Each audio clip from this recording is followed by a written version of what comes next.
کہ ایمان ہو تو کیسا ہو، ورنہ ایمان آپ کو فائدہ دینے والا نہیں ہے۔ بندگی میاں شاہ خود میر صدیق ولایت رضی اللہ تعالیٰ عنہ مہدی موت کے بعد 20 سال باحیات رہے۔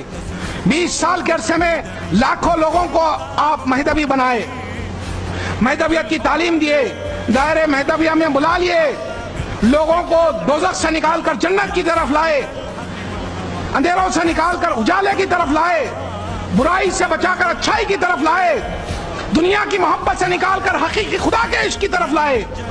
بندگی میاں ایک بار بیان قرآن کرتے کرتے اپنے ان مریدوں میں ایمان کے جذبے کو آزمانے کے لیے آپ نے یہ کیا جو آج بھی ضروری ہے۔ آج بھی وہ واقعہ پکار کر کہہ رہا ہے کہ اے مہدویو، اگر ایمان ہو تو ایسا ہو۔ بندگی میاں بیان قرآن کر رہے ہیں، ہزاروں کی تعداد میں آپ کے مریدین بیٹھے ہیں، تو آپ بیان قرآن کرتے کرتے زمین پہ سے 3 کنکر اٹھاتے ہیں، اپنے ہتھیلی میں رکھتے ہیں، چند کنکریوں کو اٹھا کر سب سے پوچھتے ہیں کہ یہ کیا ہے؟ سب نے کہا کہ کنکریاں ہیں۔ آپ نے کہا کہ قریب آ کر دیکھ لو۔ چند لوگ قریب بھی آ کر دیکھ لیے ہوں گے۔ سب سے آپ نے 3 مرتبہ پوچھا کہ اچھی طرح دیکھ لو یہ کیا ہے؟ تو سب نے کہا کہ ہم اپنی ظاہری آنکھوں سے دیکھ رہے ہیں کہ کنکریاں ہیں۔ تو بندگی میاں نے کہا کہ بھائیو،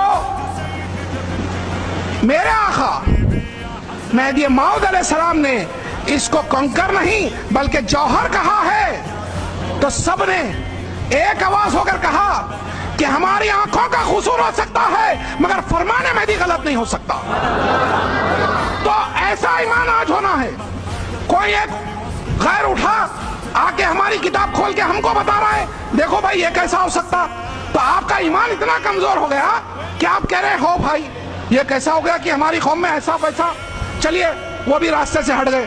اتنی سی بات پہ ایمان چلے گا آپ کا؟ ارے اگر وہ ایمان ہوتا تو آپ یہ عرض کرتے ارے تیرے کو سمجھ میں نہیں آیا تو جا یہاں سے، مگر فرمان مہدی غلط نہیں ہو سکتا۔